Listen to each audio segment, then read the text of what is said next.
So normally we talk theory for a couple of hours and then practice.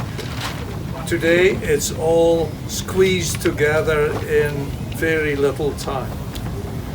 But I will go through a little bit of theory to stress some points.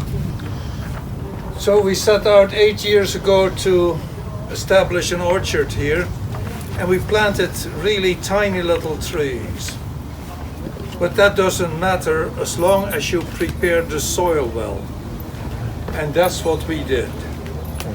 And if you can test your own soil, if you have done a good soil preparation and you step on that soil, it bounces. You can feel it.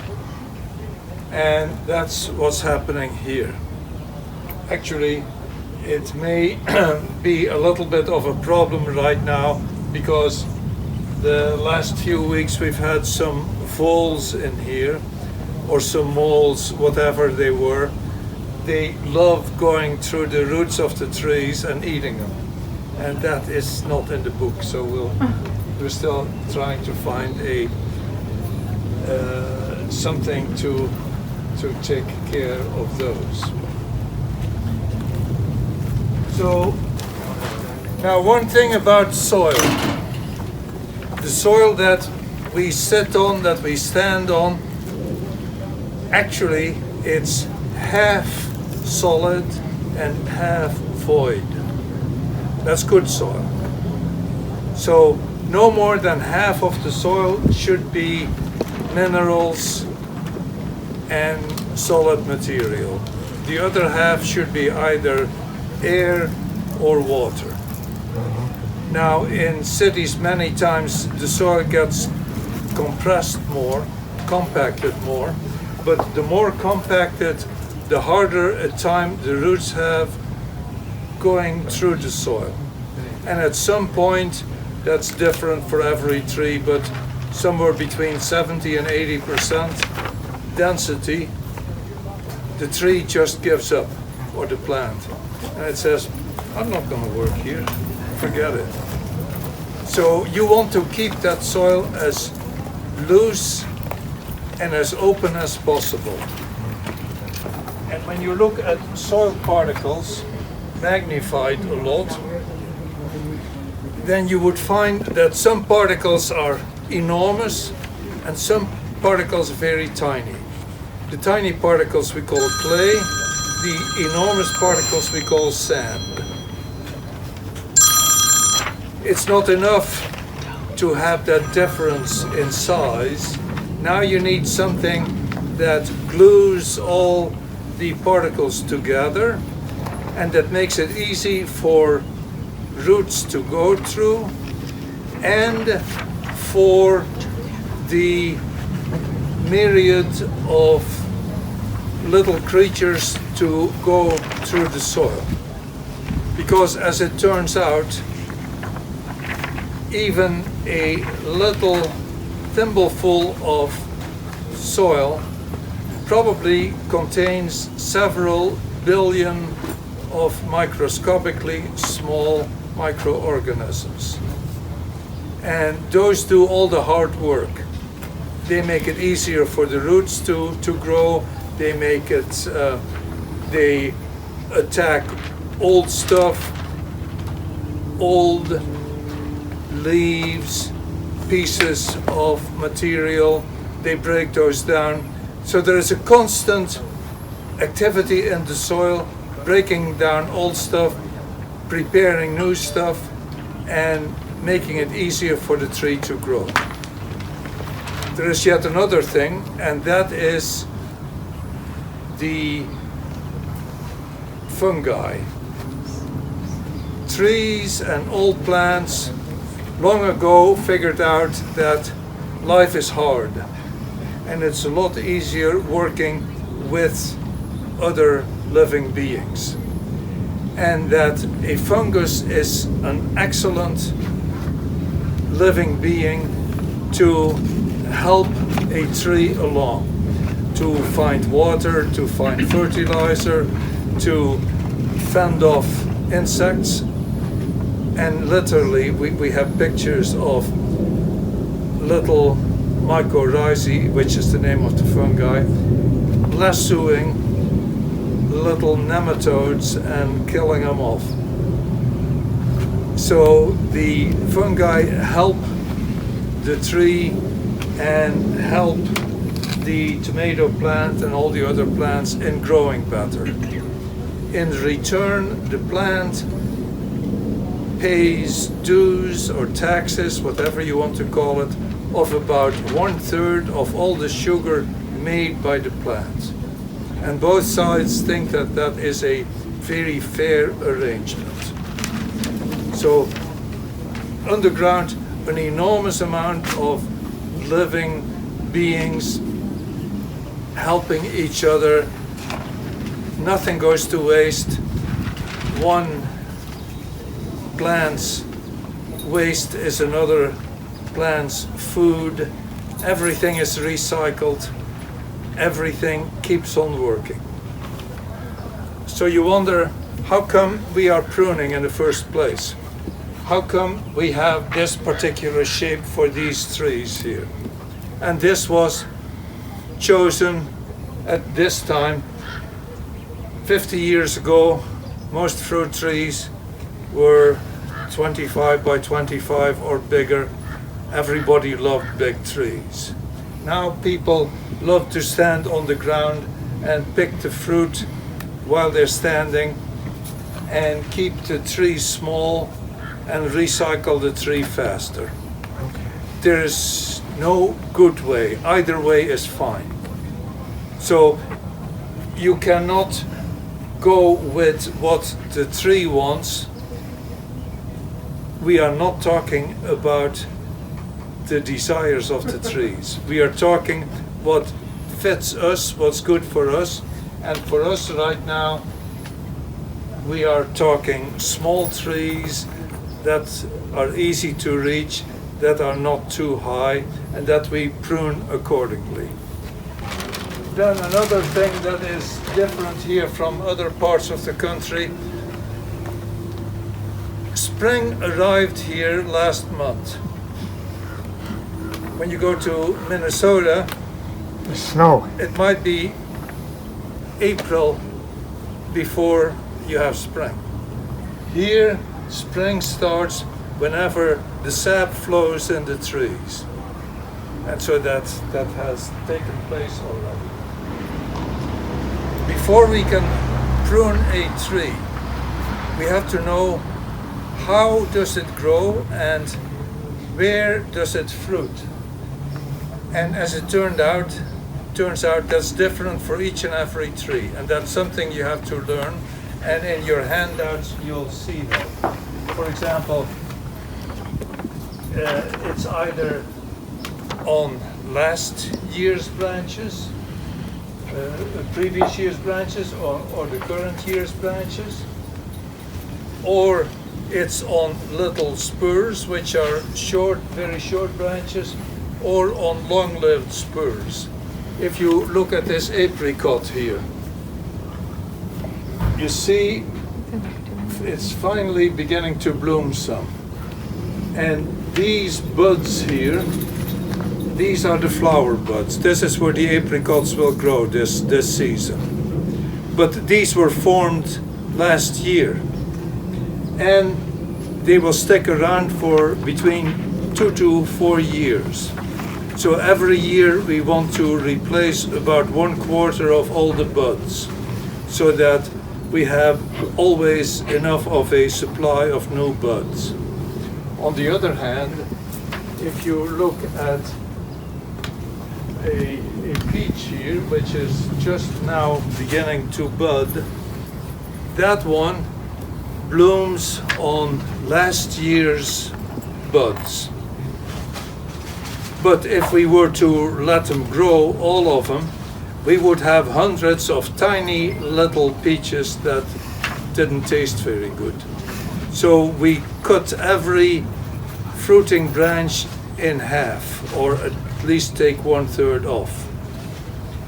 On the other hand, citrus is something that fruits more on currant wood, so we are not that vigorous in our pruning. And then we have a peculiarity of citrus trees. If you take off too many leaves, then don't be amazed if within 2 hours the whole tree starts to sunburn. Exactly. And once it does, it's tough, but you've got to live with that. So if ever you need to prune a citrus heavily, take out that white paint can and paint that tree. It's for its own protection. A couple more words about the shape of trees. We can either have a main trunk with side branches, or which is the central leader system, or we can have, like you see here and here, between 3 and 5 main branches, but an open center. Either way is valid. One way is no better than the other. Some work better on a tree than other ones. But you should know beforehand, before you start pruning, what shape am I going to give the tree? And once I've decided, stick with it. It's very frustrating and very time consuming to be called in and being asked to clean up somebody else's mess and spend hours trying to clean up a tree. It's much easier when you decide beforehand, I'm going to make this an open center tree, or I'm going to make this a central leader tree, and I prune everything accordingly, and I'll make the tree no more than 12 feet tall and no more than 6 feet wide. And you can do that. But you have to decide beforehand and stick with it. But that is the basic idea. We determine what shape to give our trees. We do that before we start pruning. We do that even at the time we set out the orchard, and we make sure that our roots are unimpeded and that we have a very healthy micro-organic life that will support the tree. Now here on this apricot tree, I left 2/3 pruned and 1/3 not yet pruned. So I will finish the 1/3 on this tree. Incidentally, I use Swiss pruning tools simply because they're made of aluminum, and if you prune all day with a heavy iron pruning tool, it may be just as good in terms of sharpness as the aluminum one, but at the end of the day your hands are so tired you can barely lift them, and then the aluminum ones are a lot easier to lift. 2/3 of the tree have been pruned. This 1/3 was not yet. Now it's a little difficult to see, so when you prune these sides, also keep the sun in mind. So I want this tree no higher than that I can easily pick them. So the branch will go no more than this here. And I should prune these at an outside bud, but that's very hard to see at the moment.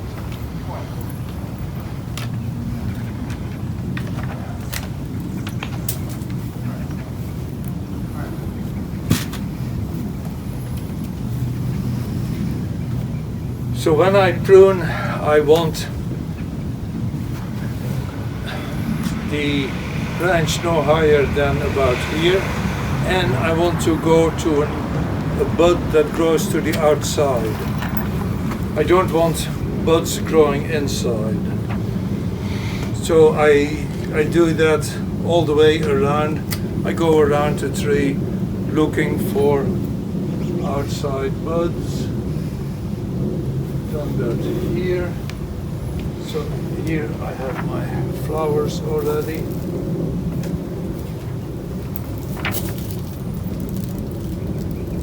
And actually I took off some branches already.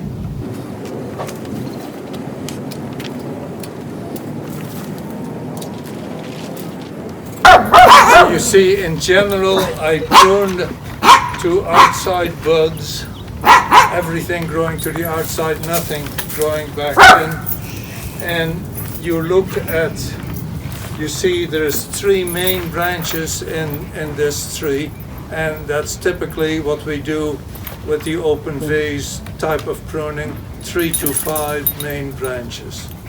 But you wouldn't do that with a citrus, right? You No. do just a citrus would be straight up, and then Well, a citrus doesn't let itself as easily be led.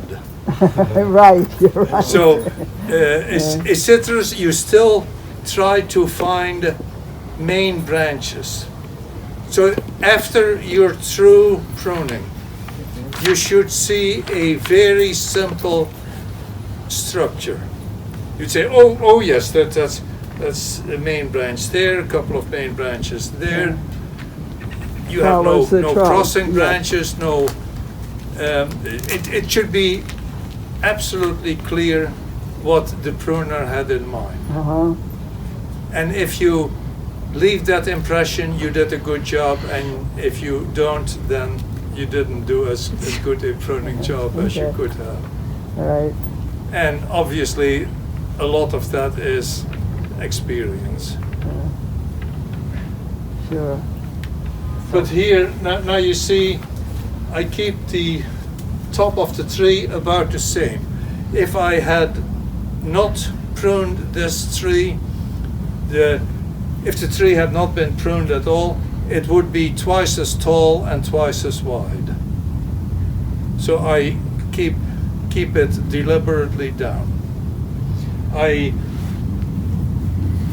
still have some lower part in the tree where there is no fruit. The hard part is every tree wants to grow to the light, and trees love to grow at the top, but we want them to grow lower down, and so there's always a struggle there. But here I knew beforehand how the tree was going to fruit, where it was going to fruit, so I have pruned accordingly. And so now, in a couple of weeks, this tree will be full of flowering buds. And the interesting thing is, with the peach, I have the same effect. You see all the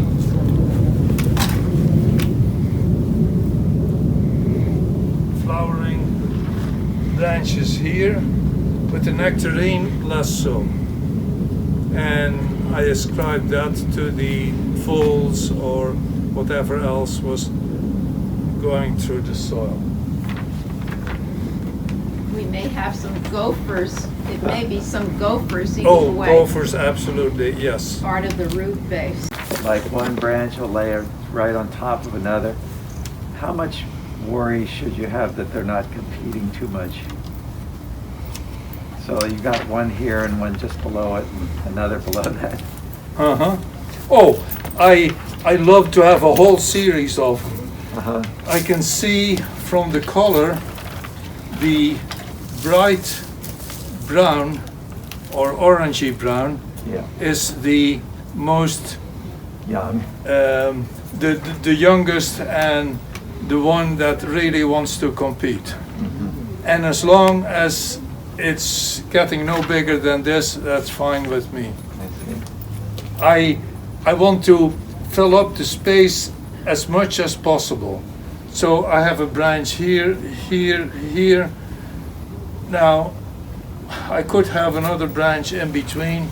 I could have another branch in between here. Okay. I'm not too worried. I do something when branches start rubbing against each other, when they start crossing against each other, or when one branch takes over completely. Okay. So I try to get a whole bunch of branches that are about co-equal in size. How about in the middle? You've got some, coming across here. How long do you let that go before you take it out of there? Oh, Could I you say repeat the that. question for the video? So there is a little branch in the middle. How long do I let that go before taking it off?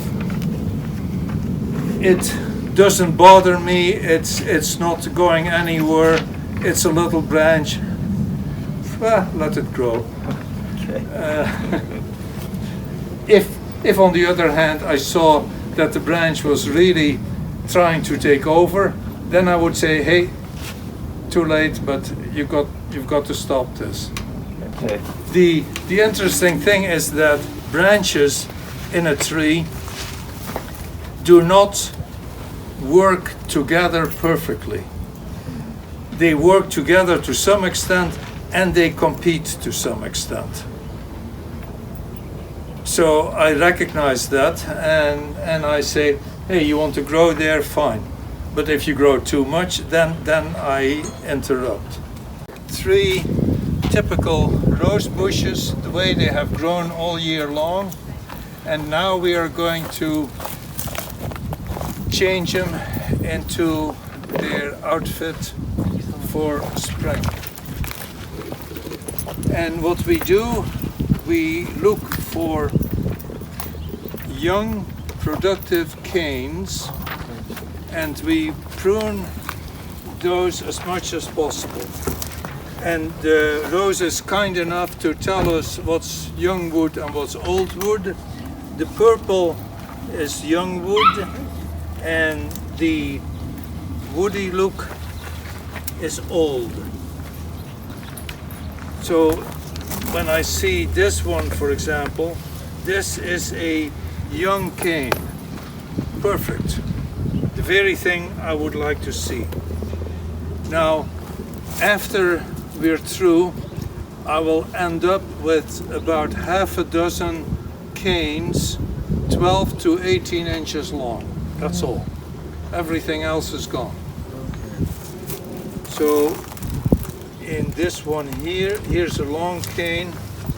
I'm going to take off this. It's a beautiful cane, but we don't need it. And so there is one cane here, and I'm going to cut this cane to an outside bud, a bud facing outward. And I may have to finish that a little bit more at the top. So I have one good cane here. Now I'm going to look for a second cane. Here is another beautiful cane. So again, I'm going to take off the top.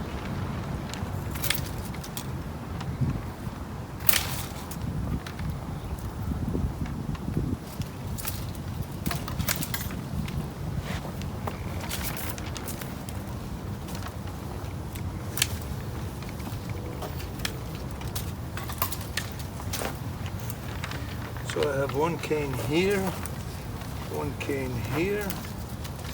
This might be a cane or it might be a little undersized.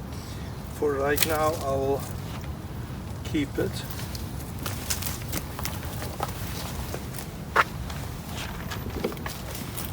Let's see here. on this branch I don't really see any nice young wood. Or I see young wood here, which is really undersized. I want it about finger size. So on the other hand, this is a good cane. So I will take that. Pruning the young, What's that? you're pruning the young canes? I want to end up with young, vigorous canes. Here, this is a beautiful cane.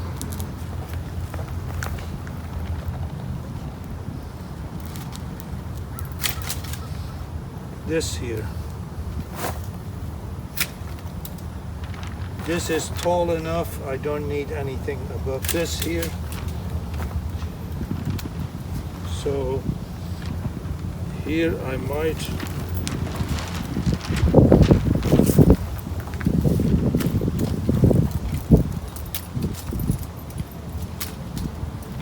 see that this is an absolutely beautiful cane.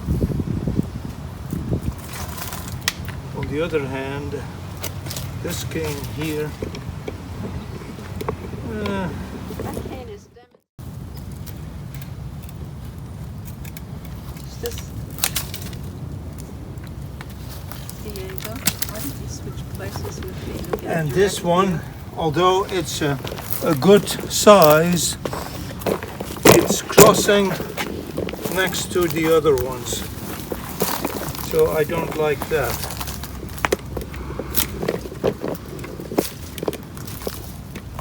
And I still have almost a dozen of good canes. So that's about it. Now I may say, well, some of these are a little long. Let's see if we can shorten them a little bit. But otherwise, that's about what I expect a rose branch, a rose bush to look like. And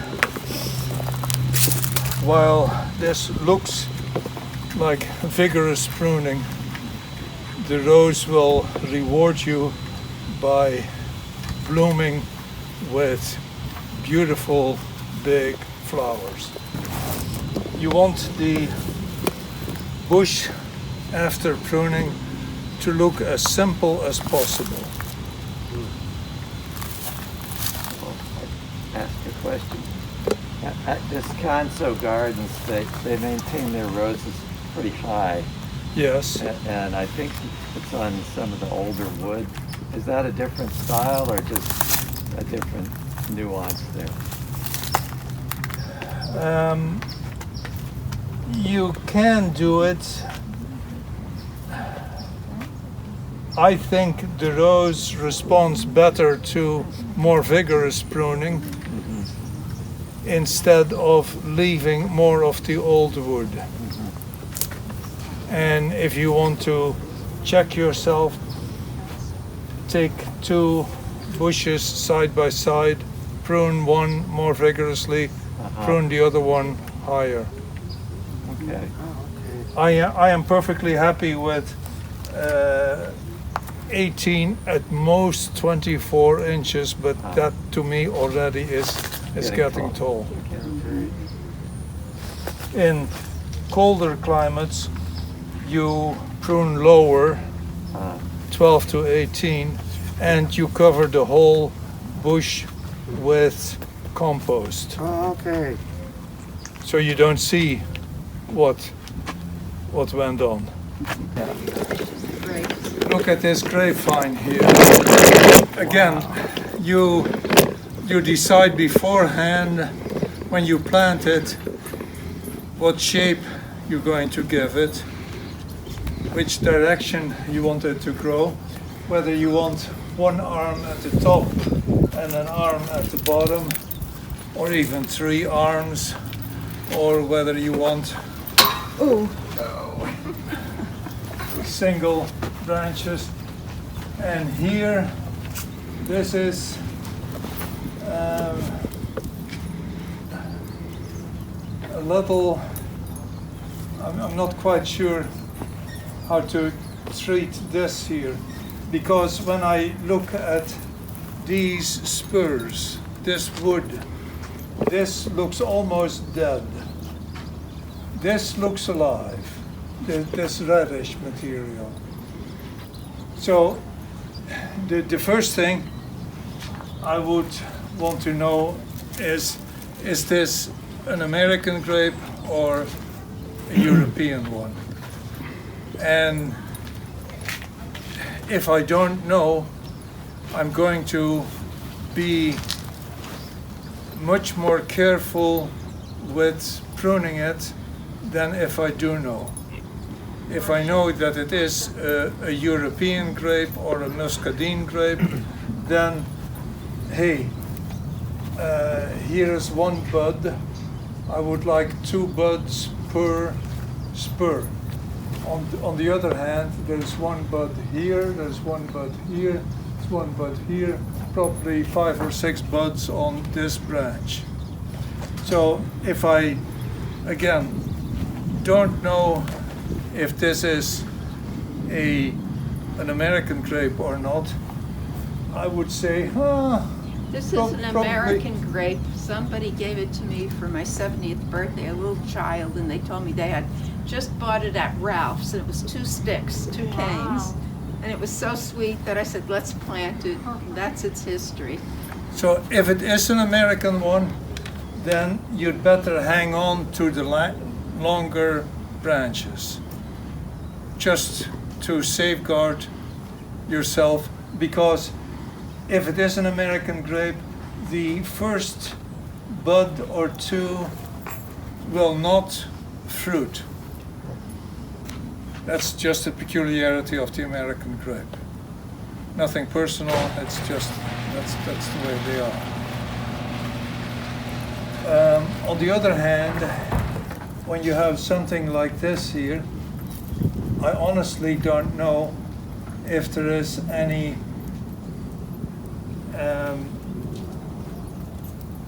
live bud remaining on these short stubs of wood. And frankly, I wouldn't bet on them either. So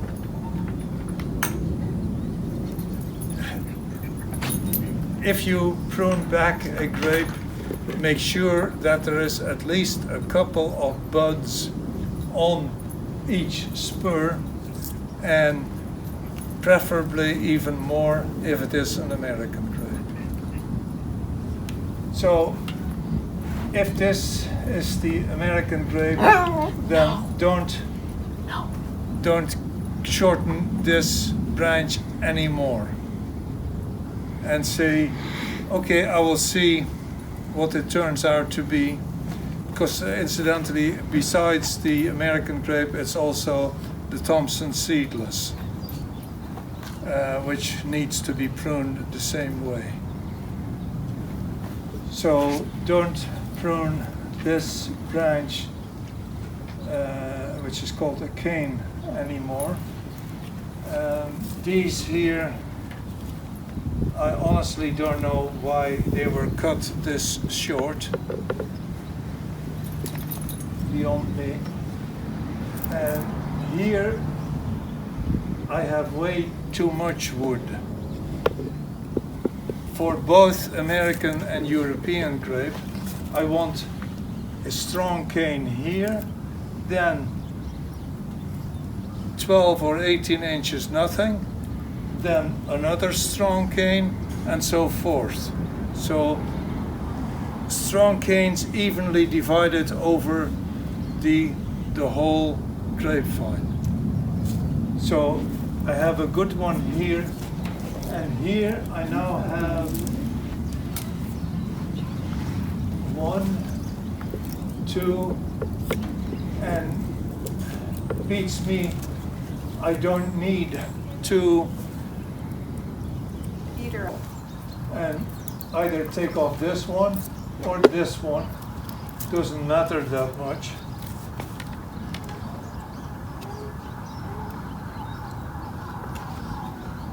let's see which is the best one. This looks like a good cane. I'll keep this one and I'm going to take off this one.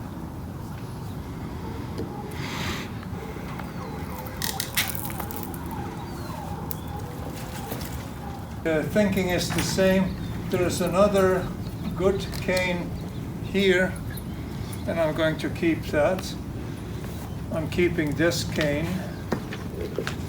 And now you could even do planning for next year.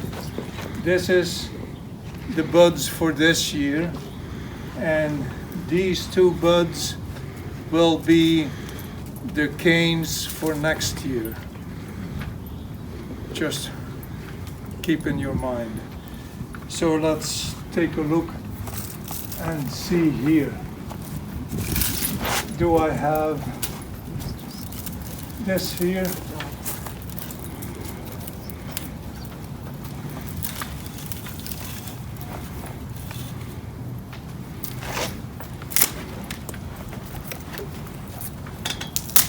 This is dead.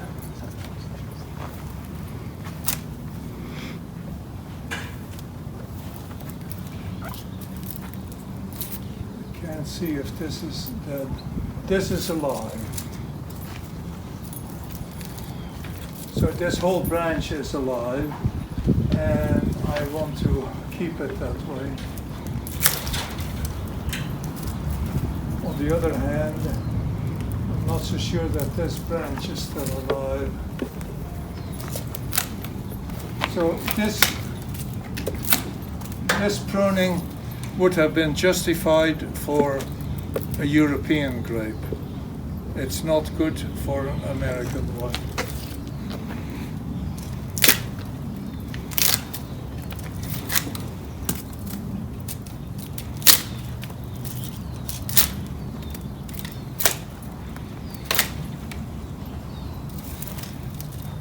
Okay, so I assume that we keep this alive.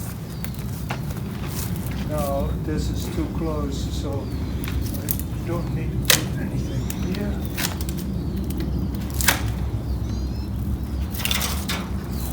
And now my task is to go through the whole vine every 1.5 feet or so, keep a healthy branch alive and take off everything else. What's the disadvantage of leaving two branches coming out at the same point? Does that steal energy from the If you from the rest have of the two branches next to each other, you get two bunches of grapes that are undersized. Oh. If you aren't sure, just to be on the safe side, I will keep a branch every 1.5 feet, something like that. And I'll figure out this year what kind of grape it is and whether I can prune it harder next year or not. Here, for example, here is one cane that crosses other ones. And these canes are going back and forth. That's not something you would want because that's a maintenance headache. So you always want all your canes on one side of the fence. And then here,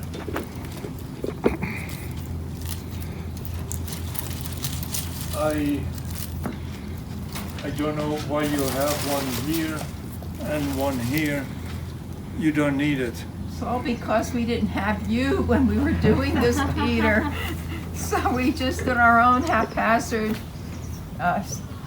We need the doctor, and you're the doctor. We did it all wrong, Peter. It was before your time, before Peter became one of our key, brilliant volunteers.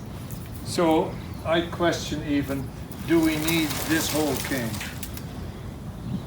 And I don't know.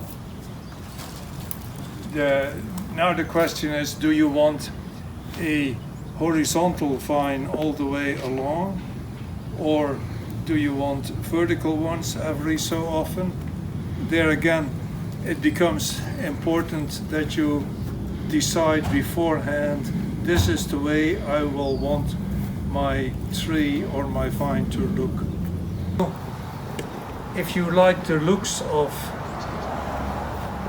a long sinuous curve, a branch that goes all the way along, fine. That is going to be your main one, and then from that one you will take side branches off there. Okay. Grapes are too sweet for me. But kiwi I absolutely love, and when I learned it grows in the Mediterranean microclimate, It would do fine here. and Yes. checked with Peter. Peter, tell us about kiwi. You have the regular kiwi, the green one, and there is a gold one, there is a brown one. So you make your choices, which ones you like best. Then kiwis come in both male and female. So you have to So if you plant any, plant at least one male and one female. Although commercial growers plant as few as one male surrounded by 12 females. So you can go that way. Or there is yet another way whereby you graft the bud of a male kiwi onto a female kiwi. But then you have to remember which is the male part and which is the female part. But you can do that too. Growing kiwi is very easy. Some will take a lot of winter cold, some barely any. I would recommend that you try and taste a fruit before you plant one, because you might find some not as tasty as other ones. So that is important. And then in a place like this, you could easily plant, for example, one male in the middle and a female on each side. A kiwi can easily grow to 20 feet. But it doesn't have to grow up. You can grow it sideways. Which is what I would do. I wouldn't let it grow up taller than, say, 6 or 8 feet, and then have it grow sideways. Peter, like some of these kiwis, would we find them at nurseries, or would members of the we have a West LA chapter? I would go for the local chapter of the rare fruit growers, because you will probably find more unusual varieties there.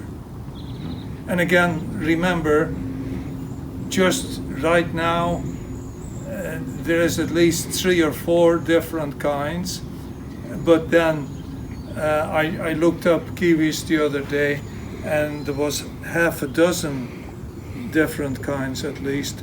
So heaven knows how many there are today. Thank you. Thank you.